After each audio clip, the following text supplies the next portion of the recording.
Hello, everybody. My name is Maggie, and I'm from Weller Health Education at Lehigh Valley Riley Children's Hospital. Some of you may recognize me from when I actually came to your schools and taught you guys face-to-face, and some of you may not, and that is perfectly okay. What Weller does is when things are normal, I travel from school to school and I just teach all these different health programs. So I teach a lot of different things. I talk about mental health. So I'll talk about depression, stress, anxiety. I'll talk about drugs, vaping, puberty. That's always a really big one. But for you guys today, we are talking about something totally different, something I've never even taught in schools before. And that is something called gender identity. And this is a really important issue to me. It's something I think is so incredibly important, especially for you guys to understand at a younger age. Now, gender is a really complicated issue. There are tons of books written about it. But the thing is, some of these books are pretty complicated. Gender is something that's kind of hard to understand, especially for some older people. So I want to make it easy to understand. I want to break it down in a really simple way for everybody to kind of make sense of so we can understand gender a little bit better, how our culture shapes gender, and people who are transgender as well. All right, so let's get started. All right, you guys, so let's get started talking about gender identity. Now, first I want to start off by defining the differences between biological sex and gender, because they are two different things. Most people think that whatever parts you're born with, that is now your gender. So if you are born with female parts, that means you're a girl, and if you're born with male parts, that means you are a boy. Now, there is a really, really big difference. So we call that biological sex. Those are the parts that you are born with. You're either born with female, male, or even intersex parts. So intersex people are a lot more common than you guys think. So intersex people are people who are born with parts that may or may not align with the chromosomes or the way they are identified as birth. So some people who are genetically female but may have parts that may be a little bit more male. This is really common, a lot more common than you guys may think. So people think, oh, there's just male and female. That's not the case either. There are a lot of intersex people out there. And I'm not going to talk about this too much, but I just did want to mention it first. So, like I said, biological sex is the parts you are born with. Now, gender is very different. Gender is the role and norm society creates for any given identity. So, gender is something we assign at birth. If you are born with female parts, that means you are a girl, and you are going to be raised as a girl until the day you die.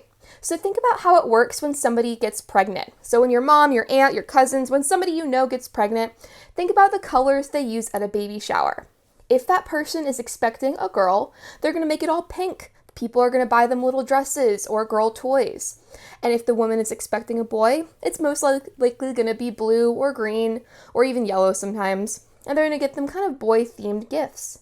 So just from when you're pregnant, you're already assigned these gender roles. So let's talk a little bit more about what those roles are in society. So you are given a role when you are declared either male or female. The moment you are born as a female or a male, people are going to assign certain things to you. So if you're born a boy, you're most likely going to be dressed in blues and greens. You're going to be pushed to like sports. You're going to get called tough. You're going to get called handsome. You're going to be kind of aligned with these different male things that society has created for us. Boys, when you're born, you are not genetically predispositioned to suddenly like sports or be a lot tougher. That's just something society says you're supposed to do. So from birth until the day you die, you are pushed to these roles. It's not something that's genetically inside of you. It's just something the world has created for you to like.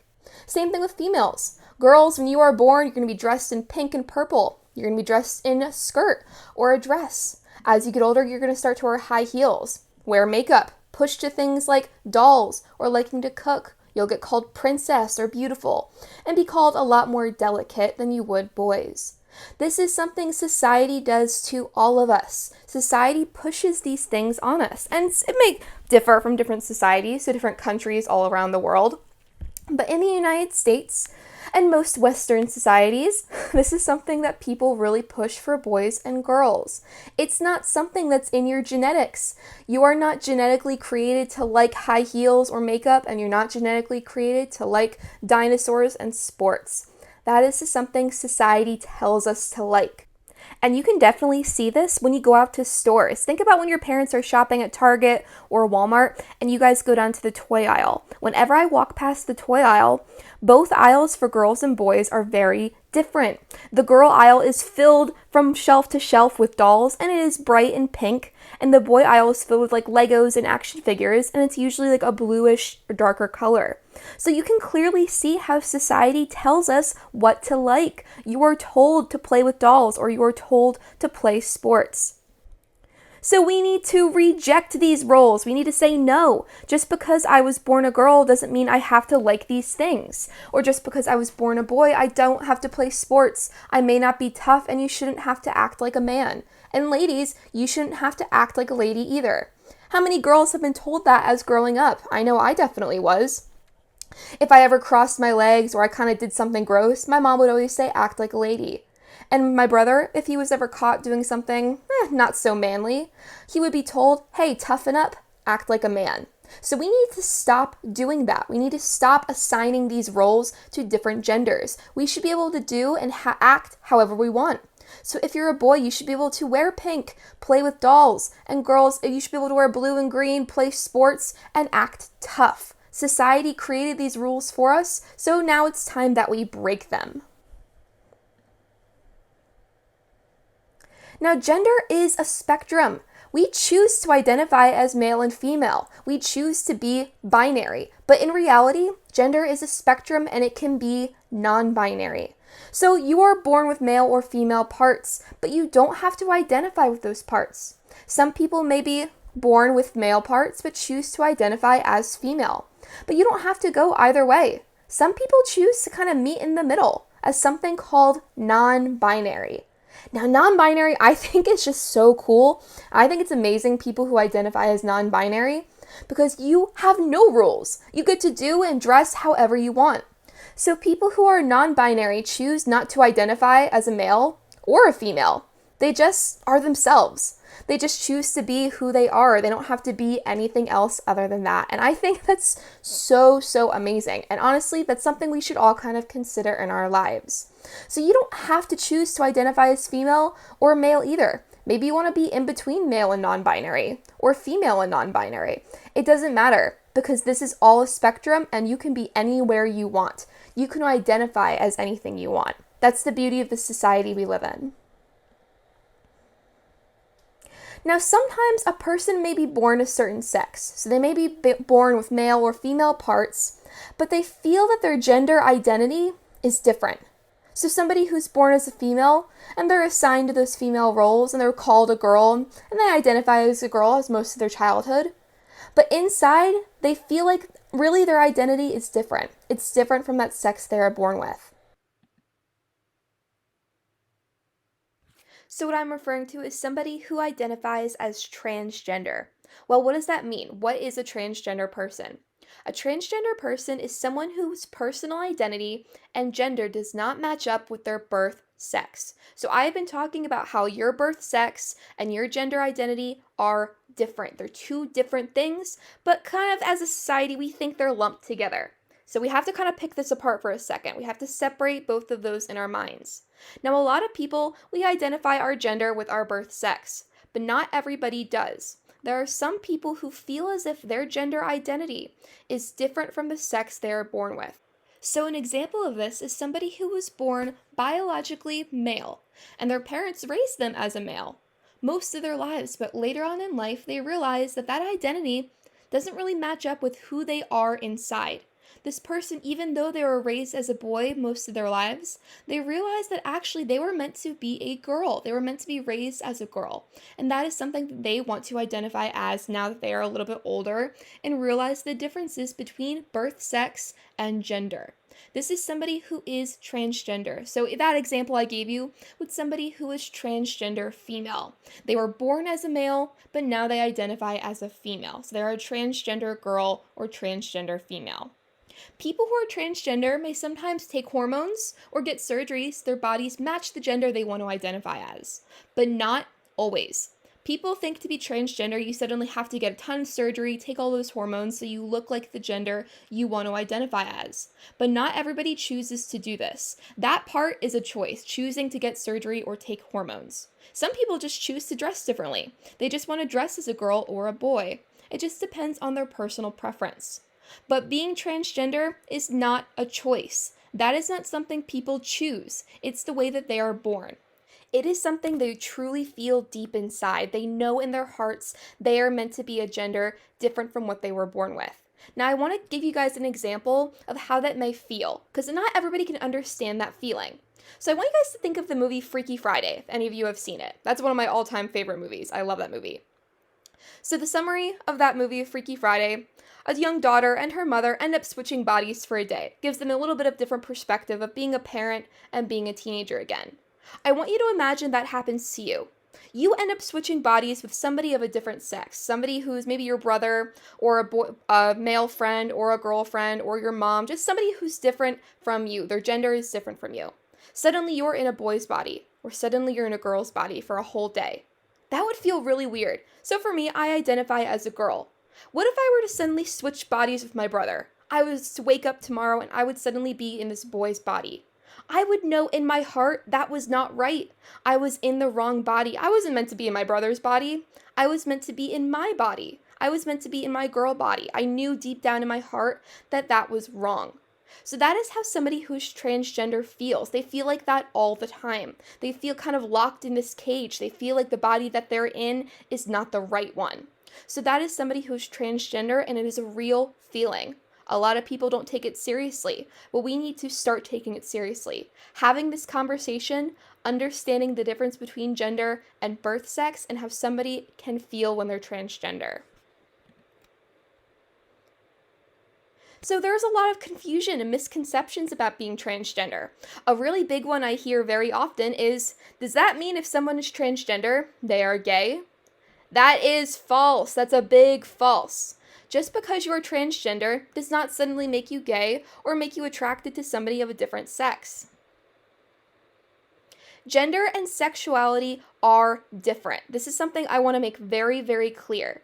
Your gender and your sexuality are two separate things. So this is how we talk about it. Gender is personal. It's how we see ourselves and how we choose to identify. Sexual orientation is interpersonal. It's between two people. It's who we're attracted to physically and emotionally. So an example of this. Somebody is born a female, but later on they realize they were meant to be a male. So they transition from female to male, but they're still attracted to other men. So just because somebody transitions to a different gender, that doesn't mean they're going to change who they're attracted to.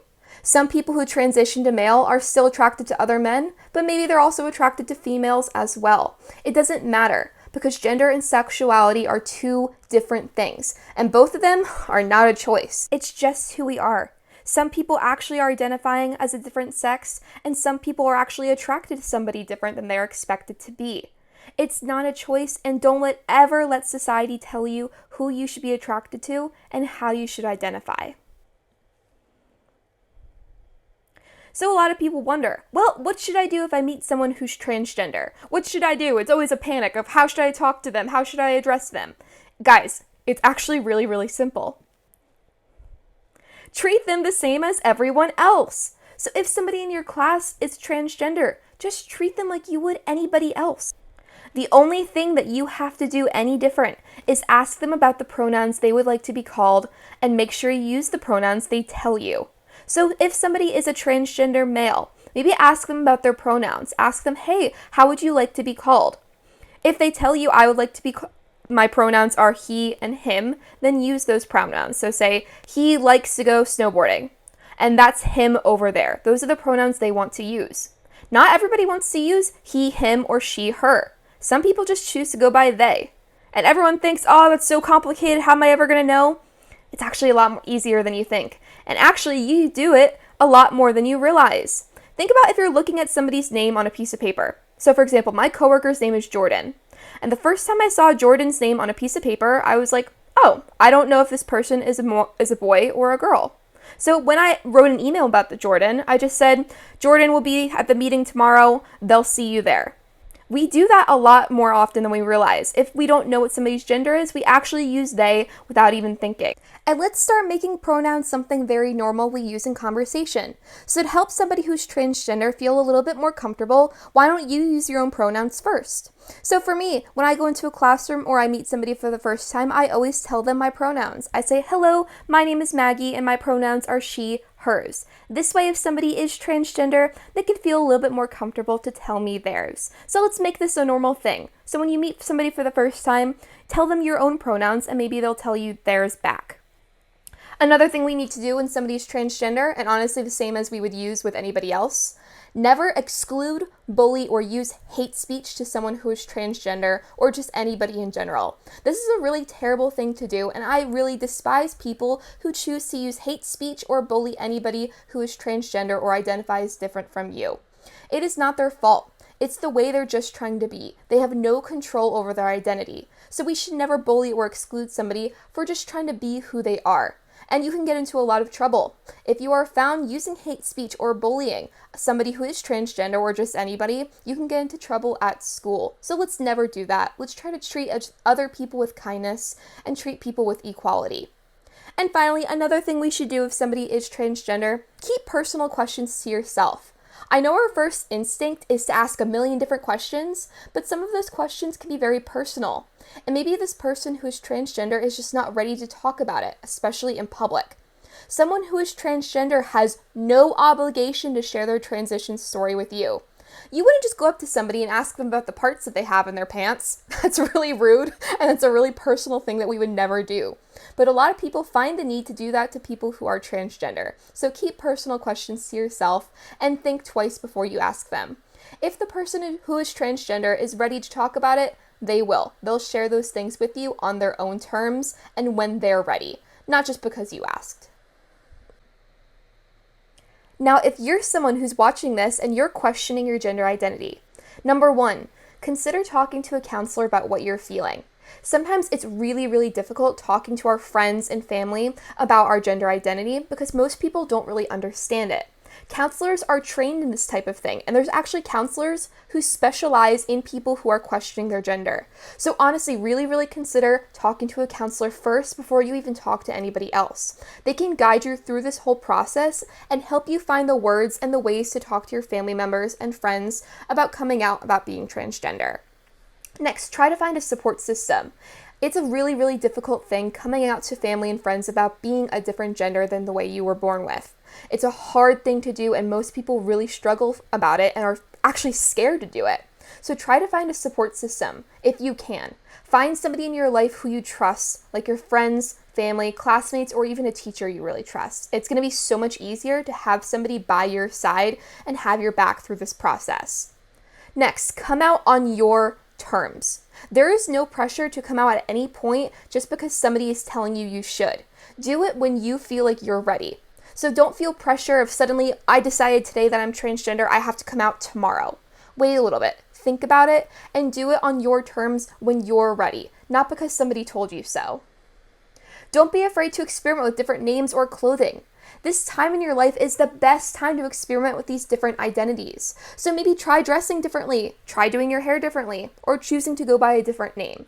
Just do things that you want to do, not what somebody else is telling you. There's no right way to be transgender. It's a completely personal thing, and everybody does it in a different way. And finally, make sure to take care of your mental health. I honestly think this is the most important one out of all of them, only because transgender teens are 4 times more likely to experience depression than cisgender peers. So people who are transgender are at risk for a lot more things. Not because they were born transgender, they're not suddenly more likely to have depression. It's only because the way society treats people who are transgender. Unfortunately, many people don't understand gender identity yet and are scared of it. And when society is scared of something, they choose to reject it. And this is a horrible thing that happens. People who are transgender are sometimes kicked out of their own homes. They end up homeless and they turn to suicide. It is a terrible cycle and we need to break it. So if you meet somebody who is transgender, treat them with kindness. If somebody in your family is transgender, accept them, love them, Treat them like you would any other person. And if you are somebody who is transgender and you are experiencing depression or you feel like you're being rejected by other people in your life, go to professional help or go to one of these resources.